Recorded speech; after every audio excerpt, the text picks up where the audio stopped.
जी senator Anwar काकड़ साहब। बिस्मिल्लाहिर्रहमानिर्रहीम। बहुत शुक्रिया जनाब चेयरमैन।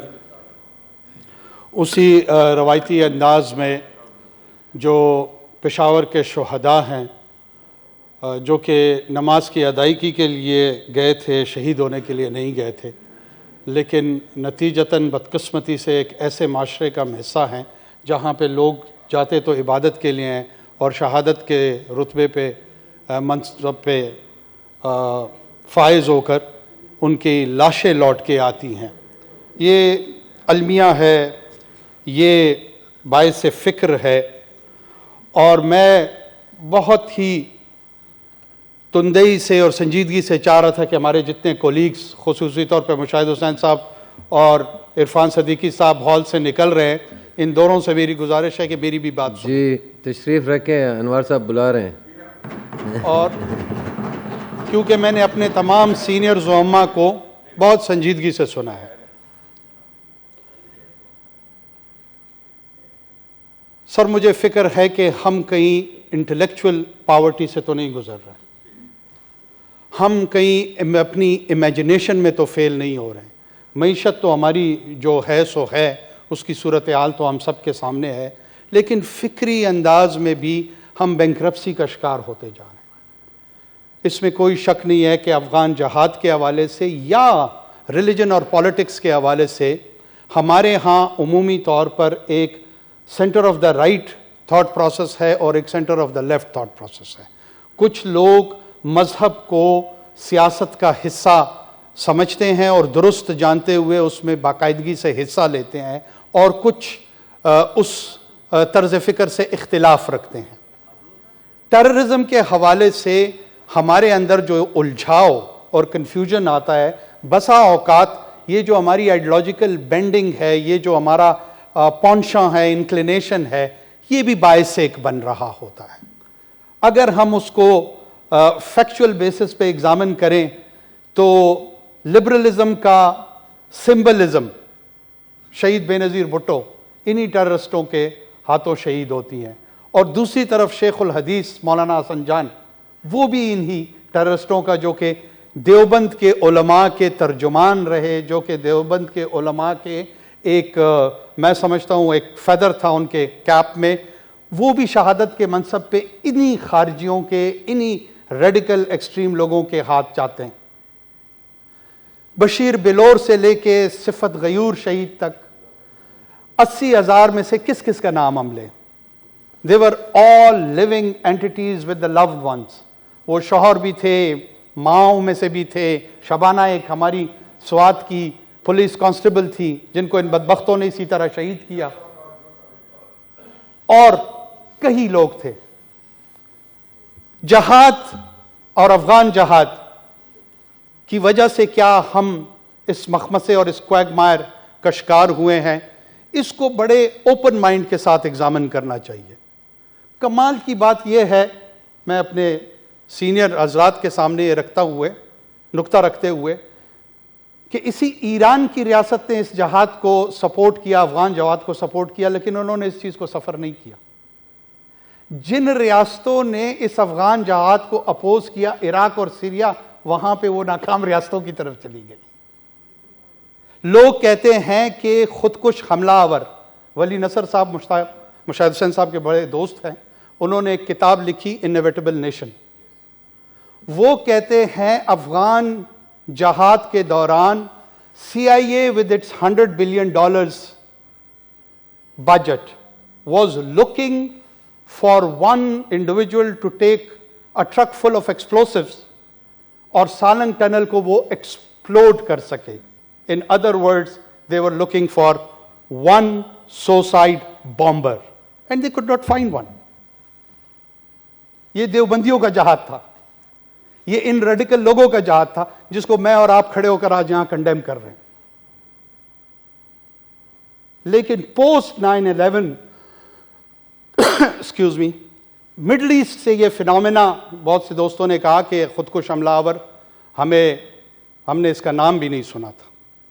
मिस्र में ऐसे मुफ्ती सामने आए जिन्होंने इसराइल की रियासत के विज़ावी ये फतवा दिया कि अगर आपके पास असला नहीं है तो अपने बदन को आप असले के तौर पे इस्तेमाल करके जंगी हिकमत अमली में इस फिदाई हमले का हिस्सा बन सकते हैं। लेकिन उन मुफ्तियों को गालिबन ये अंदाज़ा नहीं था कि उस सयूनी रियासत के ख़िलाफ़ फतवा देते देते इसके जो अंदरूनी माशरे मुस्लिम माशरों पे असरात पड़ेंगे उसको किसी ने कैलकुलेट नहीं किया। हमारे एक्सपीरियंस में जनाब चेयरमैन 20 साल से रिस्पांस मैकेनिज्म क्या है, ना हम नैरेटिव को रिस्पॉन्ड कर पा रहे हैं। हम में से कुछ लोग हसन बन्ना को भी आज आइडियल समझते हैं, हम में से बहुत से सैयद कुतुब के लिटरेचर से इंस्पिरेशन ले रहे होते हैं, और कुछ लोग जो हैं वो रूसो और वोल्टायर की नेशन स्टेट की जो लिबरल वैल्यूज़ हैं उसकी तरफ रियासत को लेके जाना चाह रहे हैं। ये कैसे होगा? बुनियादी तौर पर उस नेशन स्टेट में एक असूल था कि राइट ऑफ वायलेंस उसको सरेंडर करना था माशरे ने टू द स्टेट, और स्टेट ने गारंटी करनी थी सिक्योरिटी। आप गुड तालिबान बैड तालिबान की बात करते हैं, हम तो सफर कर रहे हैं गुड वायलेंस और बैड वायलेंस से। जब हमें बीएलए के वायलेंस को सामना करना पड़ता है, बीएलएफ का सामना करना पड़ता है, तो बहुत सारे दोस्त यहां पर उसको पॉलिटिकल प्रॉब्लम करार देते हैं। ये जो मसला है ये भी पॉलिटिकल है। पॉलिटिक्स ही टेरर को जन्म देती है। वो कहते हैं आप अपनी फॉरेन पॉलिसी का जो डिसीजन मेकिंग है वो हमारे कहने पे करेंगे, आप अमेरिका से दोस्ती नहीं करेंगे वरना मैं खुद को हमलावर बनूंगा। वो आपको डिक्टेट कर रहे हैं, वो आपकी इकोनॉमी में डिक्टेट करना चाहते हैं, वो आपके अदल के निज़ाम में डिक्टेट करना चाहते हैं, वो वहां पर एक नई रियासत बनाना चाहते हैं। लेकिन दोनों का टूल वायलेंस है। एक का वायलेंस का डिग्री जरा ज्यादा है, स्पेक्टेकुलर वायलेंस कर देता है, एपीएस क्रिएट कर देता है, मसाजिद में हमले करता है, इमाम बारगाह में हमले करता है, इसलिए आपके लिए वो शायद ज्यादा काबिल नफरत है और होना चाहिए। इन तमाम खारजियों पे इस फ्लोर ऑफ द हाउस में ओपन होकर लानत बेचता हूं। We not just condemn it, and as a practising Muslim I am saying it कि मैं इस पे लानत बेचता हूं। इन्होंने खुद भी ये बीमार हैं, ये इस रियासत और इस माशरे को भी बीमारी की तरफ धकेल रहे हैं। लेकिन साथ में हमारा रिस्पांस मैकेनिज्म रियासत का क्या था? 2008 पोस्ट 2008 जब ये उभर के सामने आई तो हमने 18th अमेंडमेंट के तहत लॉ एंड ऑर्डर की सिचुएशन को प्रोविंसेस को डेलीगेट कर दिया। जो टेररिस्ट था उसको ज्यूरिसडिक्शन का कोई इशू नहीं था, उसको वफाक और फेडरेटिंग यूनिट्स का कोई मसला नहीं था।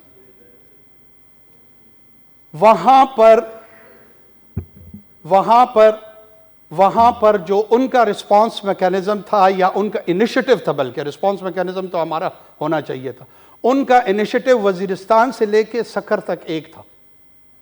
उनके नजदीक कराची, कोयटा, पेशावर, पिंडी, लाहौर में कोई तफरीक नहीं थी। जब हम यही नहीं रियलाइज कर पा रहे थे कि ये कॉमन क्रिमिनलिटी और लॉ एंड ऑर्डर और टेररिज्म को क्या अलहदा करके देखना चाहिए, हमने स्टॉप गैप अरेंजमेंट क्या किया कि जनाब जो फौज है, जो कि by the way conventional warfare के लिए आप तैयार कर रहे हैं, आप ही टैक्स कलेक्ट करके उसको तैयार कर रहे हैं, लेकिन नॉन कन्वेंशनल के लिए नहीं, कन्वेंशनल वॉरफेयर के लिए। And you try to morph that force into a counter terrorism force, और आप इससे काम चलाते रहे। सच बोलने तो आए, अधूरा सच नहीं बोलते, पूरा बोल देते हैं। उस मॉफ्ड फोर्स की जो काउंटर टेररिज्म की शक्ल इख्तियार कर गई, ऑन द जॉब ट्रेनिंग शुरू हो गई। उसमें बसा औकात आप उसकी नुक्ताचीनी भी करते हैं, राइटली सो, जरूर करें, हक है, और बसा औकात आप उसको अप्रिशिएट भी करते हैं और क्रेडिट भी देते हैं। दोनों सूरतें होनी चाहिए।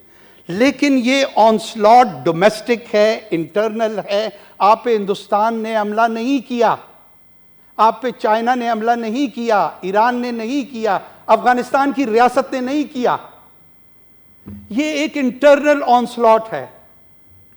क्या इंटरनल ऑनस्लॉट के लिए कोई सिविलियन काउंटर टेररिज्म फोर्स की रिक्वायरमेंट होनी चाहिए थी? नहीं होनी चाहिए थी।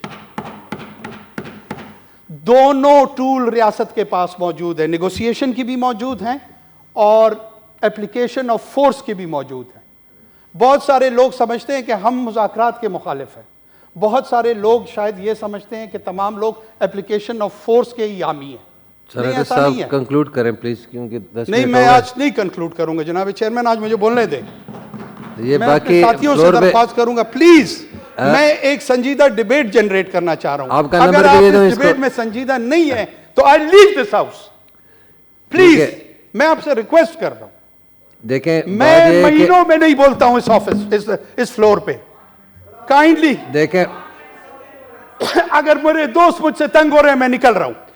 नहीं, आप हाउस में बैठे रहे, लेकिन कोशिश करेंगे भाई मेरे कोलीग्स अगर अभी तक मुझे सुनना चाह रहे हैं, मैं इस तवज्जुद से पूरी कौम से बात करना चाह रहा हूं जनाब चेयरमैन। और मेरा आने का यहां मकसद क्या है जी? मैं ये मेरे आई एम ऑनर्ड। अगर ऐसे दोस्त मुझे सुन रहे हैं, मुझे प्लीज बोलने दें। कोशिश करें कंक्लूड करें। चले, मैं कोशिश कर लूंगा। अभी वक्त जाया ना करते हैं, ना आप प्लीज, करें ना मैं करता हूं।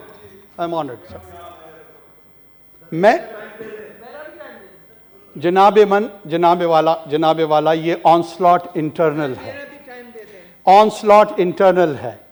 जब इंटरनल है, यहां पे होलिस्टिक अप्रोच हमें चाहिए। अगर हम सलूशन की तरफ जाना चाहते हैं, इस प्रिंसिपल्स पे एग्री करना होगा। इमरान खान साहब क्या चाहते हैं, नवाज शरीफ साहब क्या चाहते हैं, जरदारी साहब क्या चाहते हैं, मौलाना फजल रहमान साहब क्या चाहते हैं, मैं क्या चाहता हूं, हम में से कोई भी गॉस्पल ट्रूथ कैरी नहीं कर रहा। इमरान खान साहब चाहते होंगे कि मुज़ाकरात हों, लेकिन इस मुज़ाकरात के नुक्ते पे उनसे मुज़ाकरात होने चाहिए, उनसे बात होनी चाहिए कि आप क्यों चाहते हैं, डिजायर्ड गोल क्या है, इन मुज़ाकरात से आप क्या अचीव करना चाहते हैं, या एप्लीकेशन ऑफ फोर्स वो जब आप करेंगे उसका डिजायर्ड गोल क्या है। दोनों सूरतें में पार्लियामेंट की बेशक नेशनल सिक्योरिटी कमेटी को लीड लेना चाहिए और जो कंसर्न इंस्टीट्यूशंस हैं उनसे खुल के बात करें। अगर हम इतने ही उनसे खौफजदा हैं तो फिर इस फ्लोर को, इस पार्लियामेंट को, इस हुकूमत को बंद कर दें, घर चलते हैं, वो जाने फिर उनका काम जाने, बंद कर दें। ये भी एक अच्छी तजवीज है। लोगों को पता चल जाए कि यहां पे फंक्शनल डेमोक्रेसी नहीं है, और अगर फंक्शनल डेमोक्रेसी है, लेट्स कंट्रीब्यूट टुवर्ड्स इट। सिर्फ रेट्रिक से काम नहीं चलेगा। फंक्शनल डेमोक्रेसी अगर मैं और आप हैं, हम से बनेगी। फंक्शनल डेमोक्रेसी में मैंने भी कंट्रीब्यूट करना है, आपने एज अपोजिशन कंट्रीब्यूट करना है। इस फ्लोर को डिनाई नहीं करना, इस फ्लोर पे पार्टिसिपेट करना है, जितनी भी इलेक्टेड बॉडीज हैं। आईन का तकाजा यही है। जनाब, मैं अपनी बात को कंक्लूड करते हुए दोबारा यह अर्ज करूं कि जब तक हम काइनेटिक्स में जिस नेशनल नेक्टा की डिवीजन की बात की जा रही है, उसमें ऑपरेशनल कैपेबिलिटीज और इंटेलिजेंस कैपेबिलिटीज को कोलैस किया जाए, वो कोलैस होंगी तो तब वो रिस्पॉन्ड मैकेनिज्म में कारामद होंगी। स्पेशल फोर्सेस आपको डिजाइन करने पड़ेंगे। जिस टेरेन में आप लड़ना चाहते हैं, आप बलूचिस्तान के पहाड़ों में टेररिस्ट बैठा हुआ है, वजीरिस्तान के पहाड़ों में बैठा हुआ है, आपका क्या ख्याल है कि नॉर्मल पुलिसिंग की जिसकी ट्रेनिंग हुई है वो जाके वहां काउंटर कर सकते हैं? Not at all.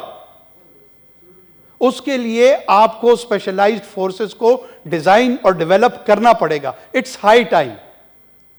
और रियासत के जितने भी सुतून है, मीडिया है, पार्लियामेंट है, नॉन इलेक्टेड बॉडीज हैं, सिविल ब्यूरोक्रेसी है, मिलिट्री ब्यूरोक्रेसी है, इन तमाम लोगों को इस बात पे एटलीस्ट मिनिमम कंसेंसस करना पड़ेगा कि पाकिस्तान की रियासत में चाहे ऑर्गेनाइज्ड क्राइम हो, चाहे टेररिज्म हो, वायलेंस की इजाजत किसी को नहीं दी जा सकती। पाकिस्तान में सबसे अहम जो है वो पाकिस्तानी है, एक आम शहरी है, उसकी लाइफ को रिगार्ड किया जाए। बेसिक ह्यूमन राइट है, राइट टू लाइफ।